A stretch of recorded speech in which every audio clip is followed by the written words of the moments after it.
dans la capitale, dans l'Artibonite, les gangs utilisent les violences sexuelles comme vraiment une arme où le corps des femmes et des enfants sont devenus un territoire de combat.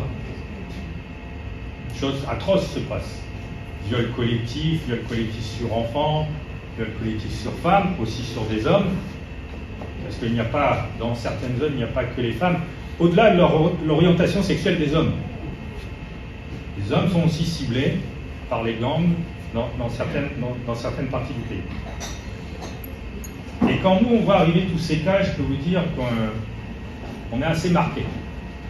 Toute une équipe qui travaille sur cette question, les traumatismes, même avant la question, même avant toute poursuite pénale, le trauma que subissent ces personnes, moi j'ai rarement vu ça. J'ai vu ça j'ai eu l'opportunité de travailler dans beaucoup de pays dans le monde, j'ai vu ça dans les pays qui étaient ravagés par la guerre. Et je commence à voir ça en Haïti, c'est ce qui m'inquiète. Parce que ça, c'est une annonce de quelque chose de pire qui se prépare.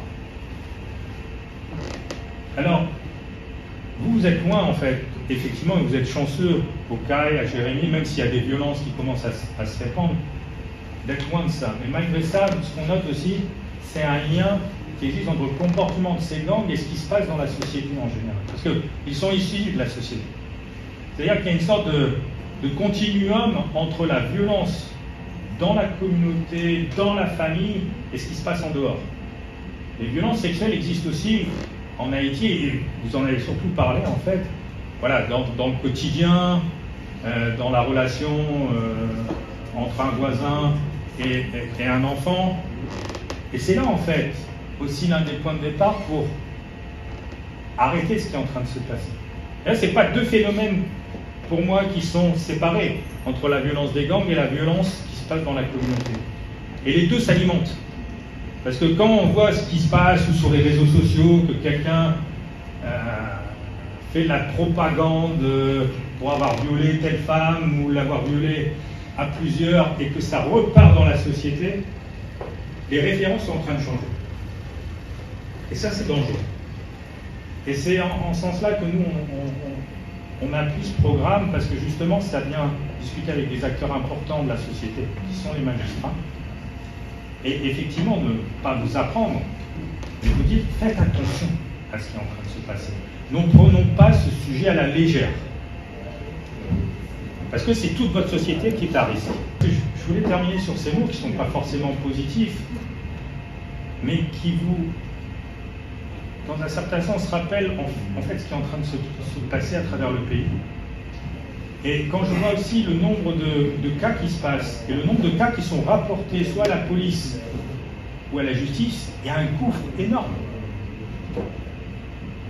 Peu de victimes, finalement, viennent vous voir, ou portent plainte, très peu, par rapport à tout ce qui se passe.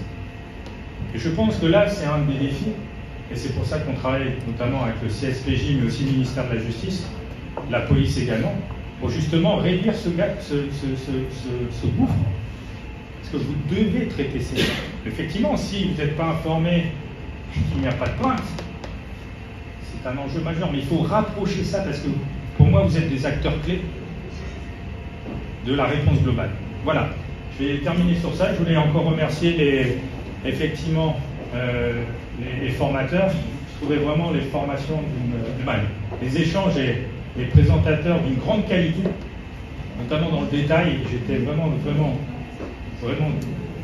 très très content d'entendre et de voir ça.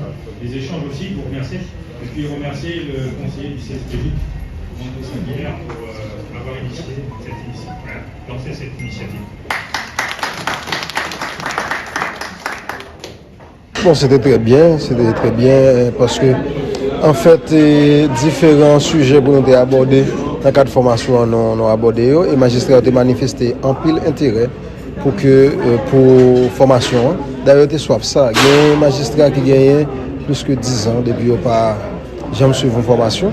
Il y a des juges qui gagnent 20-25 ans dans le système, qui n'ont pas jamais suivi une formation du tout.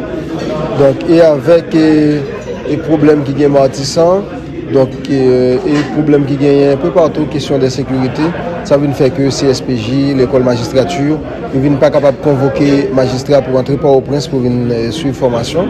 Donc nous-mêmes au niveau du CSPJ, nous été imaginé une stratégie qui est adaptée avec réalité moment, qui s'est déplacé, aller en région et regrouper des juridictions pour que nous puissions faire formation pour eux. Donc normalement, gagner pour formation ça, c'est 7 juridictions, et juridictions Écailles, Coteau, Aquin, Petit Goave, Miragouane, Ansavo.